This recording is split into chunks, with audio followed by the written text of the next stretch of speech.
you may be greeted with a backhanded compliment. And if you walk around on the streets of downtown and have a few beers, you can test your fight skills pretty easily. What the hell is Frito pie? And I'm like, are we trashy here? Dude, don't tell your friends that you're moving to Albuquerque, and I'll tell you why. See, Albuquerque is a little gem of a city that's slowly starting to be discovered by people from all over the world. You look at cities like Denver, Dallas, Phoenix have all exploded exponentially, and the last affordable city in the Southwest, well, that's Albuquerque. So I'm gonna give you 5 things that you need to know before making the move to New Mexico's largest city.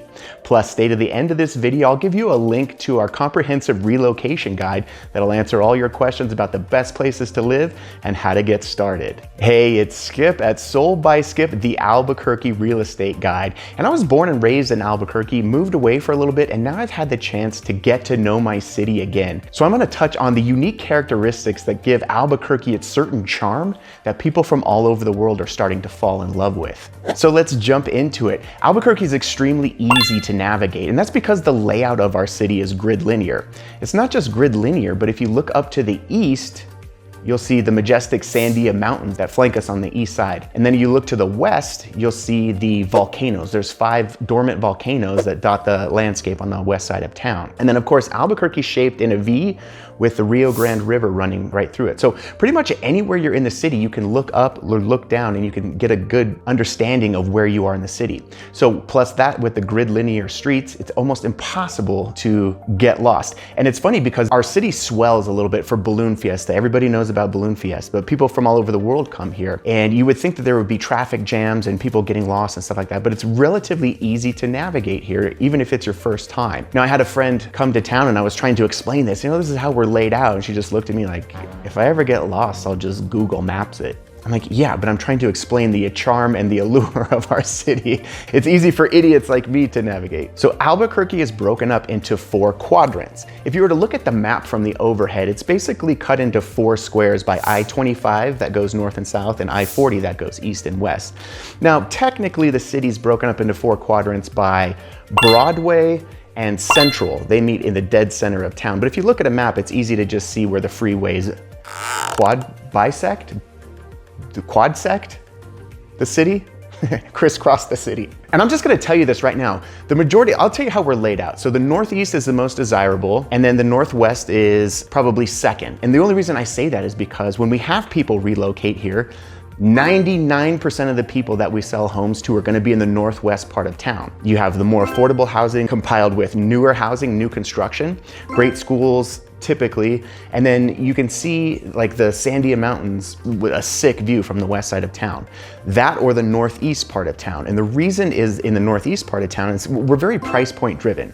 So if your price point is $350 to $400, you're gonna be on the west side of town. And if your price point is, $500 up, it's gonna be in the northeast part of town. It's pretty easy. But there is one undiscovered gem now that's starting to gain traction in a real up and coming part of town, and that's the southwest part of town. Southwest part of town is like the last place you can get new construction for under $400,000. And there's gated communities. There's a brand new high school. It looks like a spaceship. Atrisco Heritage. Dude, check out Atrisco Heritage online. It looks like a spaceship. So the southwest part of town is slowly, it's actually not even slowly. People are starting to find out about the southwest part of town. And people from all over I had people from Seattle just be like, I want to live in Southwest Albuquerque. You're like, wow, okay. But here's one thing to note. We're known for our gun violence. Look, the governor of New Mexico just declared it a public health order and tried to ban guns, tried to ban us carrying guns because we can't be trusted. That being said, check out this article from 2009, the mysterious Southwest Mesa graveyard that was discovered in 2009. But it does speak to some truth that we are still in the Wild West, and our development here is starting to grow. But so yeah, the Southwest Mesa, it's affordable, it's haunted, and there's some great opportunity down there. But where most people are buying is gonna be in the northwest part of town for all the reasons I mentioned, or in the northeast part of town. Now, if you get into the southeast part of town, that's where Kirtland Air Force Base is, Sandia Labs, and all the hospitals. The university is there, so you have cool older homes that are nostalgic and have quirky floor plans. Be sure to check out the ABQ crime map online. But then you get up into the country club of 4 Hills, and it's amazing stuff. But all of the homes in the southeast part of town are gonna be much, much older, more quirky, and gonna need some renovations. One cool place in Albuquerque that you have to check out is the Old Town Farm, located just east of the Rio Grande River and just outside of Old Town. What people love about it is that you're able to ride your bike along the Rio Grande and then park your bike and then explore the farm where you'll find a place called Bike In Coffee. Bike In Coffee at Old Town Farm is the first bicycle-friendly coffee hangout on a farm in Albuquerque. It's blowing up all over the social travel sites and Yelp, stuff like that. Because their focus is on cyclists, they only have limited parking for cars, so you're encouraged to ride your bike there. One thing we noticed when exploring Bike In Coffee is that there's hundreds of bikes just leaned up against the rail, and hardly any of them are even locked up. That just speaks to the type of community that we have in this part of town, which is just outside the North Valley and Old Town. Now, they have breakfast burritos where you can just grab a breakfast burrito and go and get back on the road, or you can stay and enjoy yoga in the park. There was people spinning yarn, a spindle circle. I've never even seen that. Also, they have a cool venue where you can host stuff like weddings or banquets, and there's live music. So we made a fun little Saturday morning out of it, and it's dog friendly. It's one of those places that's outdoors. You can let your dogs pretty much run around. And the weird thing was there was nobody in charge, and like the entire place you can just go and explore. So check it out, Bike In Coffee. Now, the reason I say don't tell your friends you're moving to Albuquerque is because we have that small town mentality here. Our population's been slow to grow. Now, we have some industries that have come in, like Maxion solar panel facility. Intel's doing a $1.6 billion expansion of their facility. So there's plenty of jobs coming to town.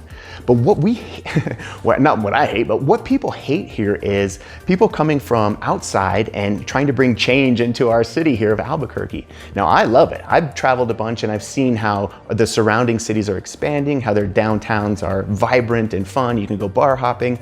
And so we've been slow to adapt to that. And it's starting to change here, but the median home price in Albuquerque has gone up like 15% over the last couple of years. So it's pushing out a lot of the local buyers as people from out of state come in and spend their money. Now, I'm all for coming to Albuquerque and spending money. I'm all about change and growth. But just keep in mind that you may be greeted with a backhanded compliment like, oh, you're from California. Welcome to New Mexico. Question: which social media platform are you most active on? Do you prefer Instagram or do you love to tweet?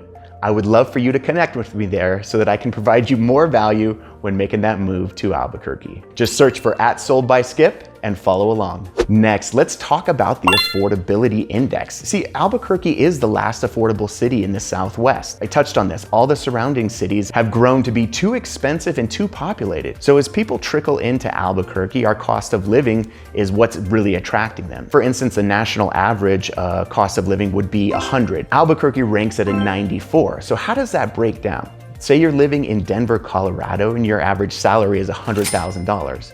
Well, you could move to Albuquerque and earn $84,000 and still keep up the same quality of life. Median home prices here are $350,000, which is up about 12 to 15% over the past few years. But let's break that down. How does that break down here in Albuquerque? A $350,000 home price, if you were to put down 5%, that's less than $20,000. So for less than $20,000, you can get into a pretty nice home on the west side of town, like a 3-bedroom, 2-bath, 2-story with great views of the mountains. And interest rates are high right now, but even if the interest rate at 7%, your payments are going to be under $3,000 for a detached single-family home. And that's tough to find nationwide. Favorably too here, our property taxes are about 1.2%. So to figure out what your property taxes will be each year, take the purchase price of your home and multiply it by 1.2%, divide that by 12, and that'll be your monthly tax bill. But also income tax. Our state tax here is about 5% depending on which tax bracket you're in. You look at California, which is like 13% or something like that.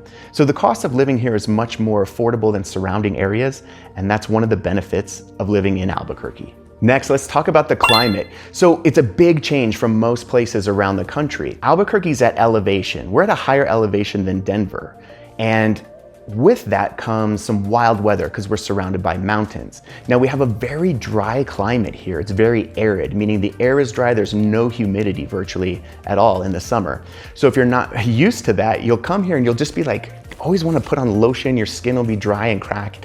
My wife moved here from San Diego, and right away, it was just like, dude, just Kleenexes up the nose. I'm like, what the heck? She's like, I had another bloody nose in the middle of the night 'cause it's so dry, everything's just cracking. But again, because of our elevation, it's a fantastic place to train for combat sports. You'll notice we do have a very serious fight culture here. A lot of it's because, you know, we're all knuckleheads. We grew up here, we're a bunch of idiots, but also because training at elevation really helps your lung capacity. So people from all over the world will come and train here for combat sports, and that's why you see such successful UFC fighters and gyms located here in Albuquerque. And if you walk around on the streets of downtown and have a few beers, you can test your fight skills pretty easily. So this is how you do it right here. This is the Lobo. So let's talk about our local sports here. We don't have any major league teams, but people go nuts for the University of New Mexico Lobos.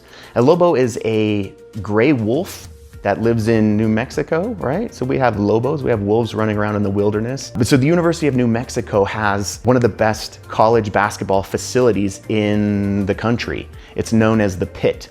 Well, it depends on who's sponsoring it this year. It was some pizza place sponsored it before. I forget who's sponsoring it this year, but it's known as the Pit because I think they dynamite blasted this giant pit in the ground and then built the facility around it. So when you walk in, it's only like 2 stories tall, but then when you walk in, like you look straight down onto the court. So it's great. We always pack the house. It's super loud. Everybody supports their Lobos. Woof, woof, woof.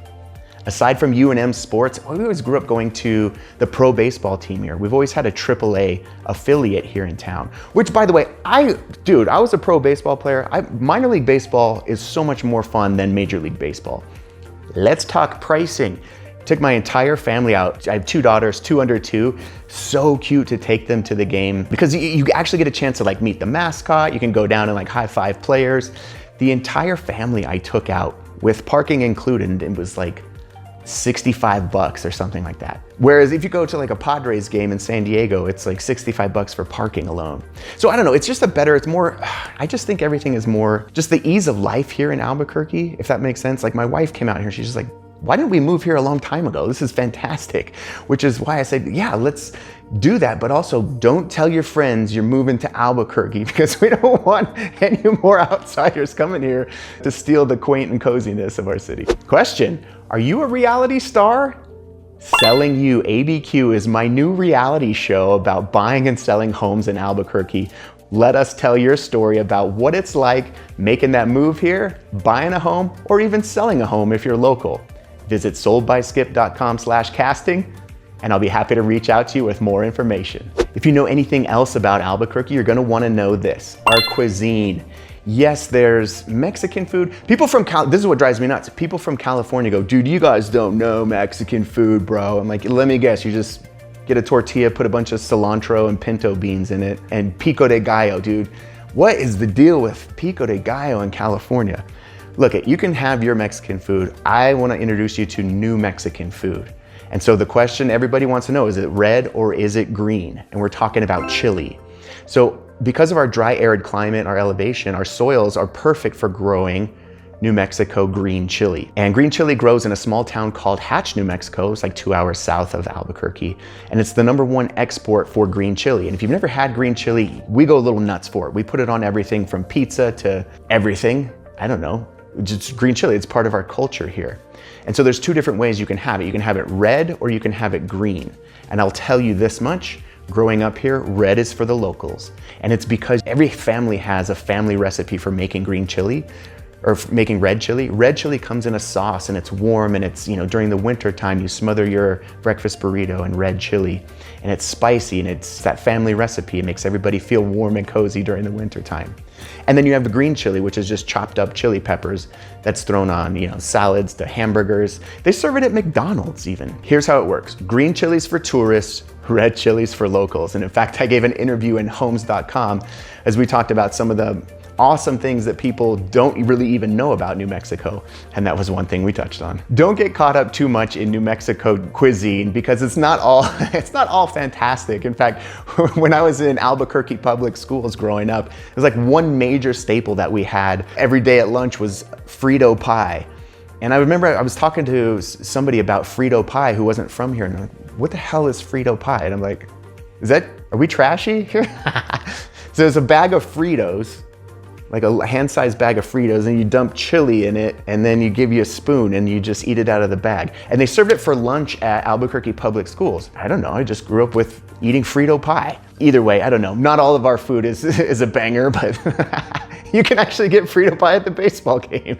So Albuquerque offers cost of living, easy layout, fantastic local sports, rich culinary experiences, and just overall better quality of life when you live in New Mexico. So again, we're excited to have you. If you're thinking about making that move to, in, or around Albuquerque, be sure to reach out. You can always give me a call or shoot me a text, or sign up to receive our free relocation guide, and I'll even send you a free list of homes priced to sell. If you want to learn more about Albuquerque and running a business here, or meet other business owners and hear what their experience has been like, I encourage you to watch our UABQ podcast, where we interview industry experts in real estate, culture, lifestyle, so that you walk away with some value and feeling inspired. I'll leave the link to that below as well. Wait! Before you leave, I want to share another video you might find informative by clicking up here. And lastly, friends, don't forget to subscribe by clicking this link to stay up to date with future videos. As always, visit soldbyskip.com for a free list of homes priced to sell. Thanks for watching.